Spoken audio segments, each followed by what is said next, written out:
now that we've taken a closer look at the history of the periodic table and the electron configuration that comes from the layout of the periodic table, we're going to look at some of the trends or patterns that happen within the periodic table. So first, to define a trend, we need to remember that it's a general, and that's huge keyword here, general increase or decrease in a particular measurable quantity. So that means, one, that it's general, that there you will see exceptions to these rules.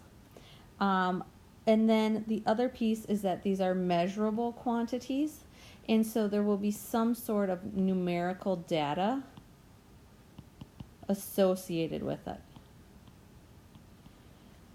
So the way this is kind of set up is it's going to define kind of a characteristic, and then we'll look at the trends in the periodic table. So the first characteristic we're going to look at is the atomic radius.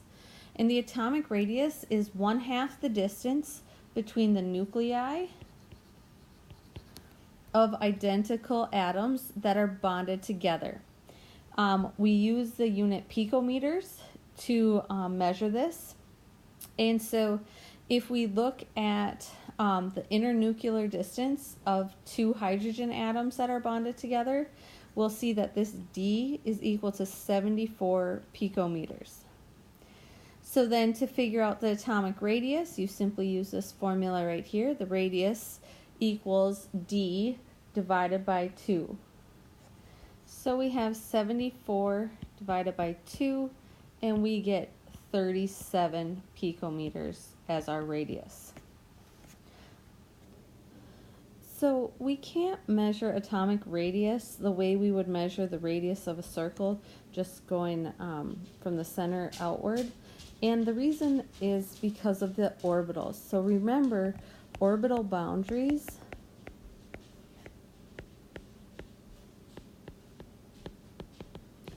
are not clearly defined.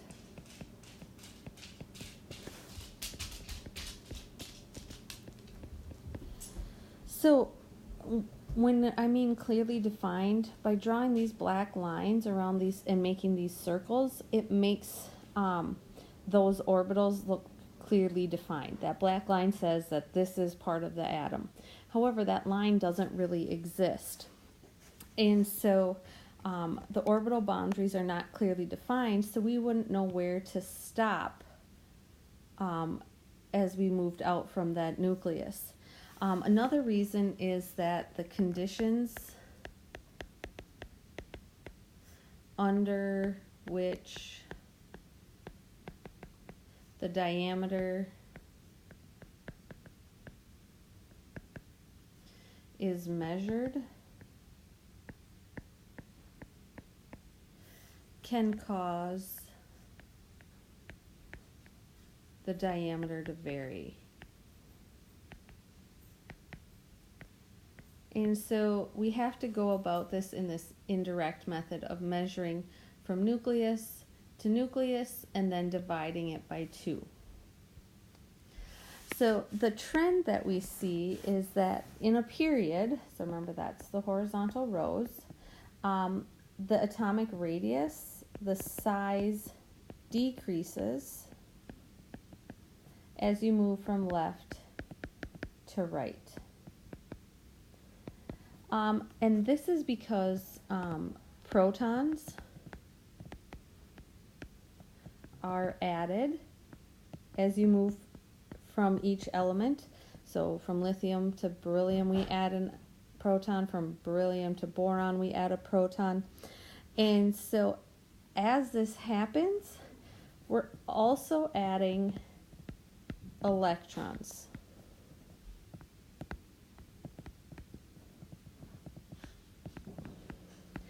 And the thing to remember here is that they're being added to the same energy level. And so the consequence of this is that the electrons are gradually being pulled closer to the nucleus. Because of the increase in positive charge. So as we move to the right, not only do we increase in positive charge, that positive charge is fairly strong, and it's pulling all the electrons closer and closer to that nucleus, since they're being added to that same principal energy level. Whereas when we look at the groups or the columns, they tend to increase, or the size increases from top to bottom.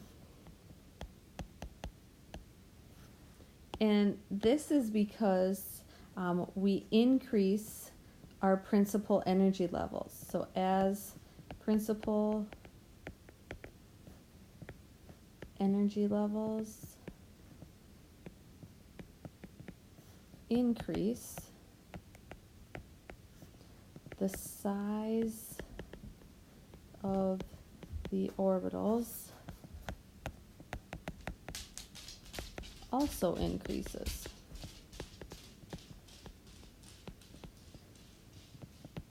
This increase in size, so increase in size, outweighs the effect of increasing the positive nuclear charge. So as we move down from lithium to sodium and sodium to potassium, we're increasing in our principal energy levels. And so the outermost electrons are getting held looser and looser, and they are much more spread out. So when we look at this graph, what it shows us is that as atomic number increases within a period, each of the periods are color-coded in the diagram, the atomic radius decreases. So this is basically just a graph of the data from the previous slide. We do see a sudden increase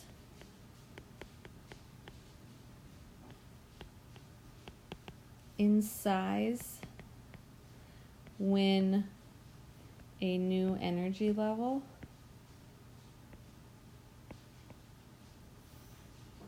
is first occupied by an electron.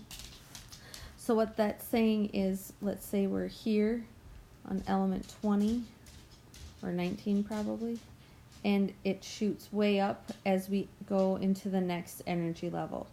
And so this would be the start of a new row of the periodic table. This is also the start. So those high points are the starts of the new rows. But within a column, we can see that the general trend is to decrease in size as our atomic number increases. So the next thing to talk about is actually going to be ions. But before we can talk about ions, we need to have a little refresher in valence electrons. So remember, valence electrons are the outermost electrons, and they will always be located in the S or the P sublevels. And this is because the D and F sublevels don't fill until the electrons are placed into orbitals from a higher energy level. So remember how the D sublevel is always one behind for filling, and the F sublevel is two behind. So remember, we would go 4s2 and then it goes 3d, and that's because it is one behind. Same with the F. And so remember, the valence electrons come from the highest principal energy level.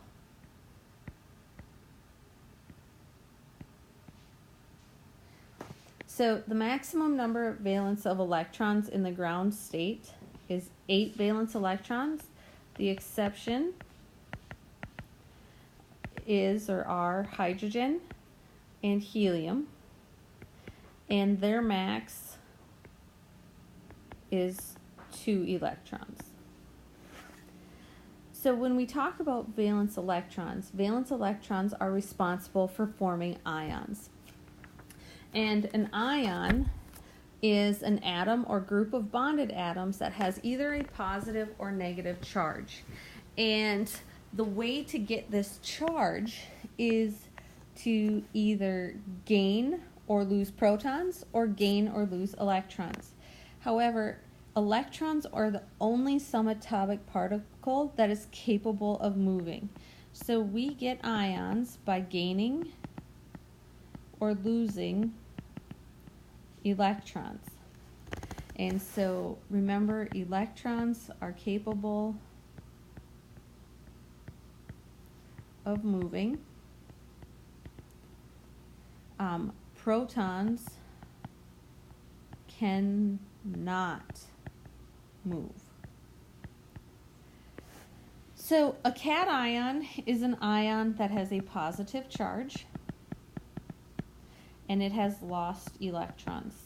So there are more protons than electrons in a cation. A way to remember that a cation produces a positive charge is the T in cation looks like a plus sign. Anions then have a negative charge, and they have gained electrons. So if it has gained electrons, there are more electrons than protons. And so when ions are formed, we change the name. So chlorine, if there's nothing up here as in terms of a superscript, this is a regular atom, and the number of protons equals the number of electrons. If we have an ion, there will be a superscript indicating the charge, either positive or negative, and the quantity of that charge. And so this will be when the protons do not equal the number of electrons. And so the superscript will tell us the charge, so either positive or negative, and the quantity. So in the chlorine example, since there is no number by the superscript, it is assumed to be a 1. So chlorine's charge is a -1. And when we write it out in words, a regular atom will end in INE, like chlorine. However, if it is an ion, the ending changes to IDE. So here's a quick little overview of how this happens. Say we have sodium, it's a sodium atom. We know that because we have an equal number of electrons and protons. And sodium has the capability of giving off an electron. And when that happens, we now only have 10 electrons. So we have 10 electrons which is less than the 11 protons. And so we have created something with a positive charge, which makes it a cation. The opposite happens with fluorine. A fluorine atom has 9 electrons and 9 protons.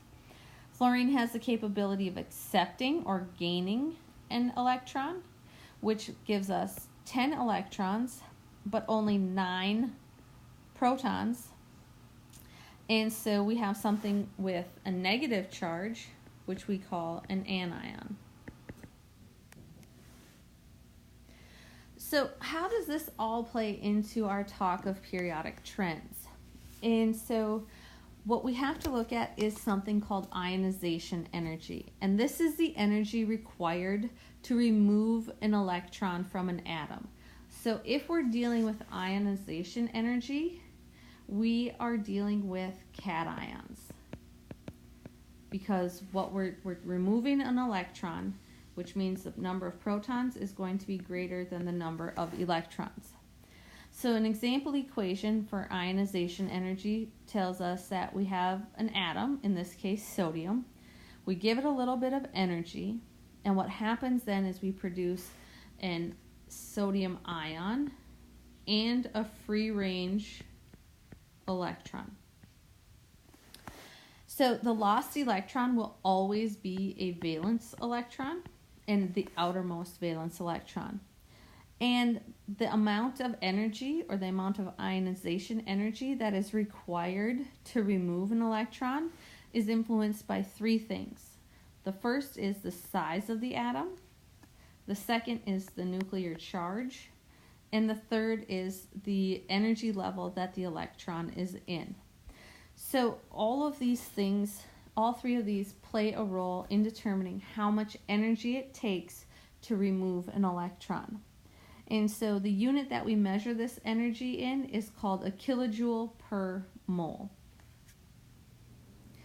So this little table here, this periodic table, looks very similar to a normal periodic table. However, what you should notice is that the numbers down below the symbols this time are no longer the atomic mass. Instead, this is actually the ionization, or ionization energy, IE, for that particular element. And so this is for the first ionization. This is the removal of the outermost electron, valence electron. And so this removes 1 electron. And so in order to, let's say, remove an electron from lithium, it requires 520.2 kilojoules per mole to remove that electron. So you might need to refer back to this table as we go through these notes, the next couple slides, in order to help clarify some of these things for you.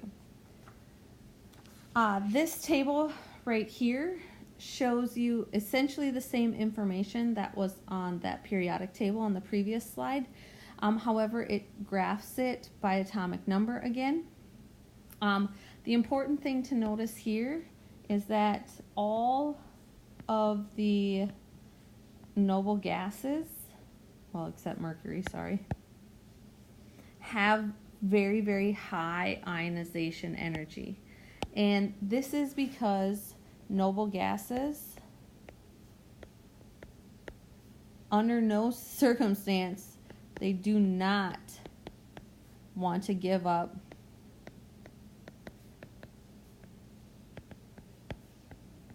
their electrons.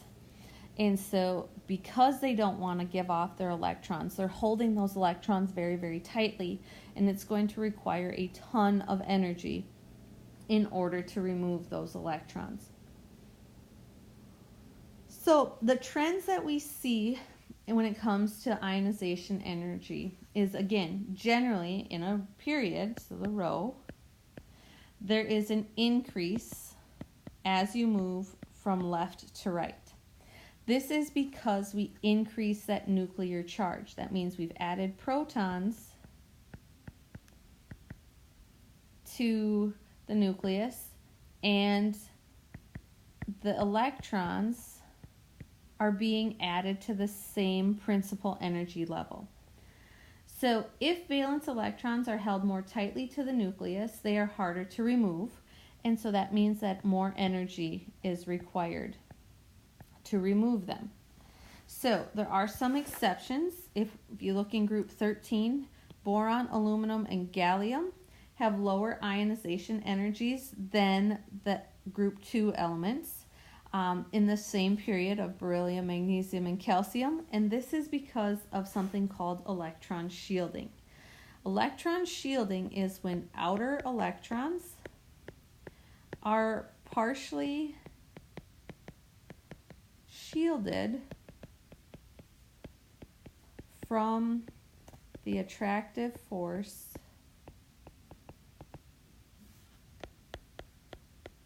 of the nucleus.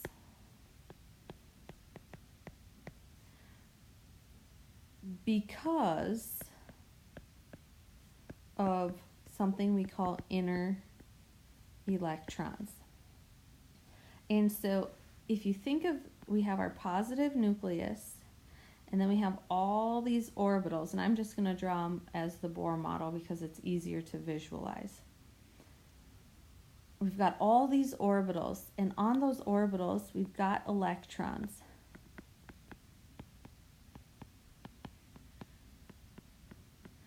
And then let's say we have one valence electron out here. This one valence electron is being shielded from this positive nucleus by all these inner electrons. These inner electrons are taking the pull into that nucleus. And so that protects this valence electron from feeling that force or that desire to be pulled into the nucleus. So that's what we call the electron shielding effect.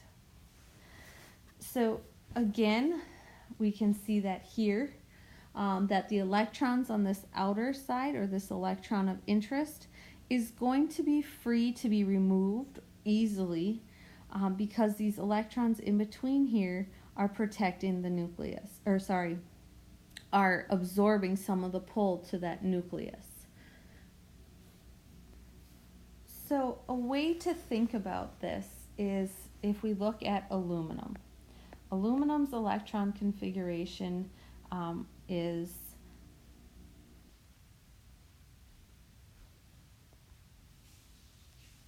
they're only shielded by the inner electrons, and that makes it much harder to remove them.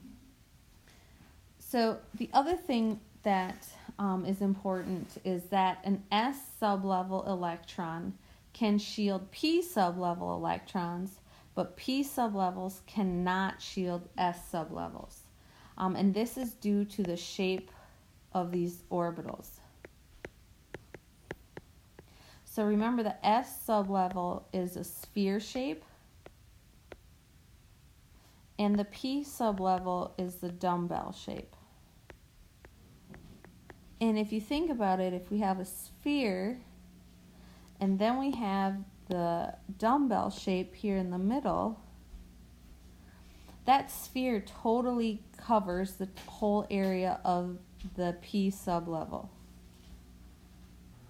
So because the P sublevel doesn't fill up all of the S sublevel, those P sublevel electrons can't protect or shield the S sublevel, where the S would cover this whole thing.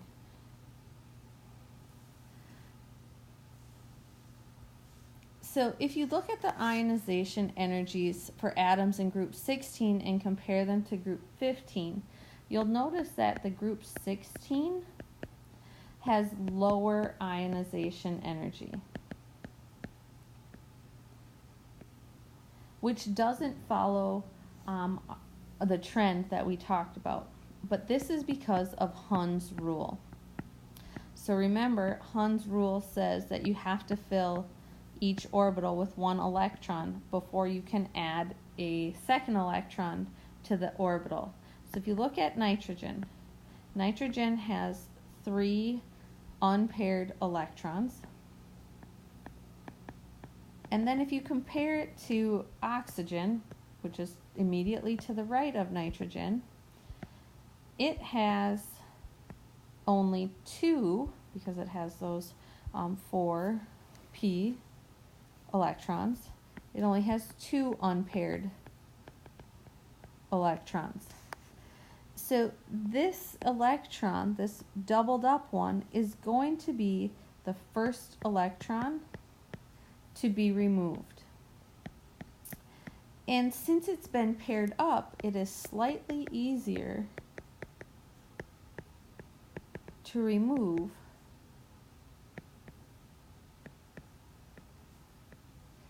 due to the 2 negative charges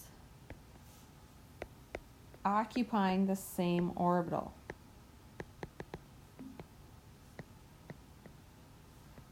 Remember, like charges tend to repel each other. So they're going to be repelling each other, the 2 electrons. They want to be as far apart as possible. And so when this one has the opportunity to leave, it is going to do so relatively easy. So removing electrons from a doubly occupied orbital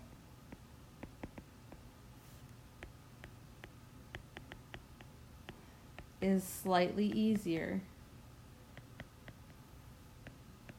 or requires less energy than a single occupied orbital.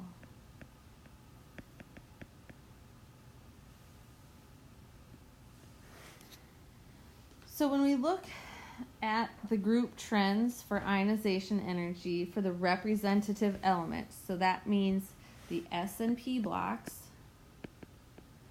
we see that there is a decrease from top to bottom in ionization energy.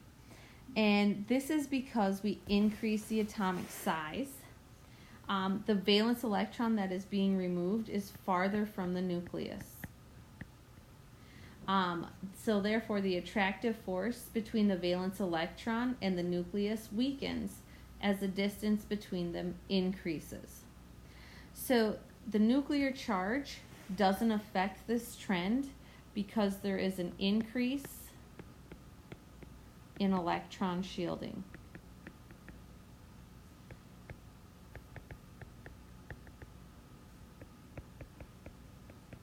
And this is because we have more inner electrons to protect the electrons, the valence electrons, from that positive nucleus. So there are some elements that have the capability of losing more than one electron. And so we have these multiple ionization energies, IE1, IE2, IE3, each of these numbers indicating which electron is being removed. So like hydrogen only has 1 electron, so it can only have this 1 ionization energy. Lithium has 3 electrons, and so it can have 3 ionization energies. And so when you look at the second ionization energy and compare it to the first for the same element, so boron here, we could see that the first ionization energy, IE1, is 801 kilojoules, whereas the second ionization energy for boron is 2,430 kilojoules per mole. And so if we look at all of these and see that there's a pattern, we can see that IE2, the second ionization energy, is always higher than the first ionization energy, or IE1. And this is because after IE1, the first ionization energy, a positive cation has been formed.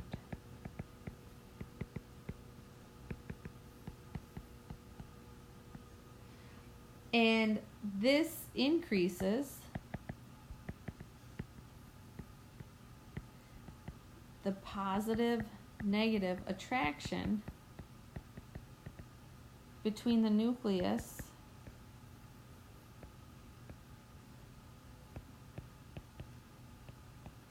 and the electrons. So now those electrons are getting pulled towards that nucleus with an even stronger force. And so we see that second electron, or that second ionization energy, is much stronger. So the opposite of ionization energy, the energy needed to remove an electron, we call electron affinity. Electron affinity is the energy change that occurs when a neutral atom gains an electron. So now we are making anions, or those negative ions. So since the energy is being released, it is written as a negative number, and our unit is still the kilojoule per mole. So our sample equation is, we have a chlorine atom. Notice there's no superscript up here. And we're going to add an electron to it. That produces our anion, and it releases some amount of energy. So the halogens over here in group 17 gain electrons easily, and so more energy gets released. So notice these have a higher negative number, or I guess technically it's a lower negative number. And the trends that we see in general is across a period, we increase our electron affinity, and in our groups, as we go down, we decrease our electron affinity. So these are, again, general trends, but these trends have a lot of exceptions to them. So, and a way to remember that electron affinity is a gain of an electron. The word affinity means to like. If you like something, you have an affinity for it. So in this case, we have an affinity for electrons because we like electrons. Our next trend deals with ionic radius. Cations are always going to be smaller than the parent atom. So Na plus is going to be smaller than Na. And this is because the remaining electrons are being pulled closer to the nucleus.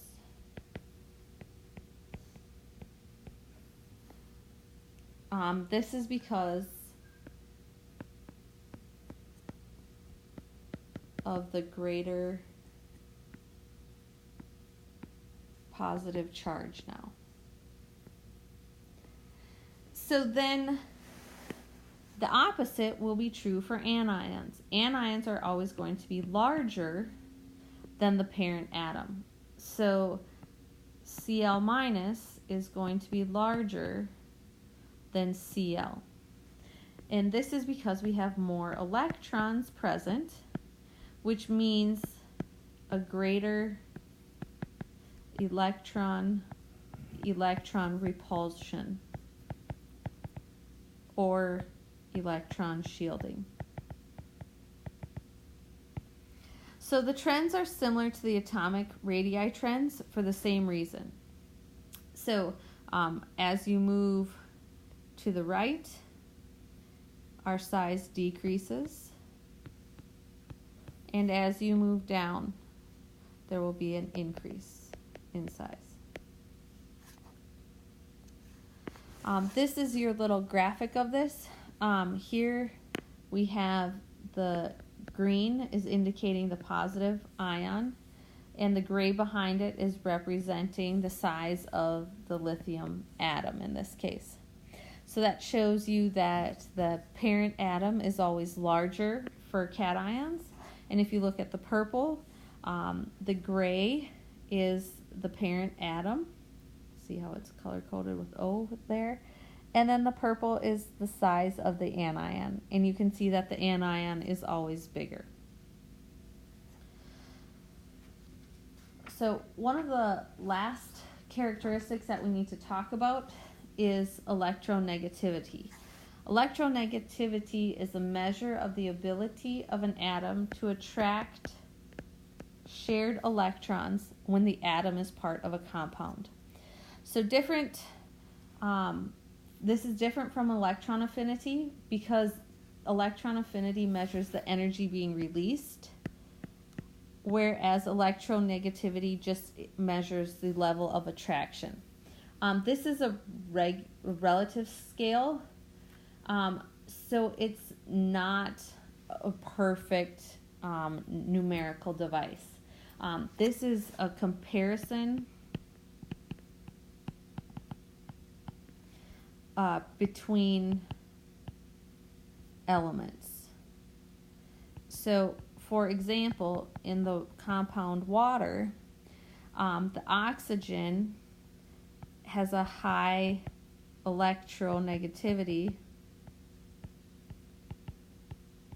compared to the hydrogen. And so in this water molecule, the electrons are going to be pulled closer to the oxygen atom.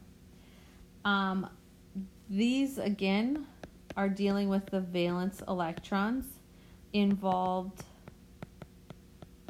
when chemical bonds are formed.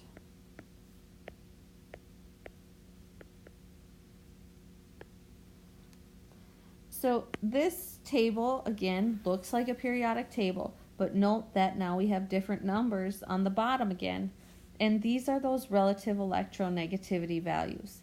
And so we can see where I said that water in H2O, our hydrogen electronegativity is 2.20, and oxygen is 3.44. So that tells you that the electrons in that compound are going to be hanging out by the oxygen atoms instead of the hydrogen atoms. And so notice how this periodic table is missing the noble gases. And so they are left off of this because they have a full valence shell, and so they're non-reactive. And they don't form bonds with other elements.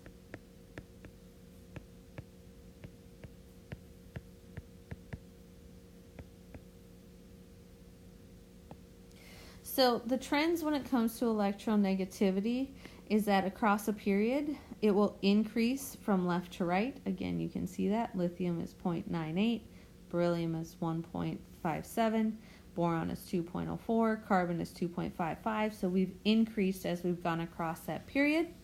And when you move down a group, you will see that the electronegativity decreases within that group. Then we can look at metallic and non-metallic characteristics. Metal atoms have a relatively weak attraction to the shared electrons, so they tend to have a low electronegativity. The most reactive metals are the alkali metals. The nonmetals tend to have a high electronegativity value, and the most reactive nonmetals are the halogens. So this slide here summarizes a lot of these trends. Your ionization energy will increase from left to right across the period. So does your electron affinity. Your atomic radius increases as you go down. All of these arrows are from low to high. Again, low to high. And so we can see these trends in a much more visual manner.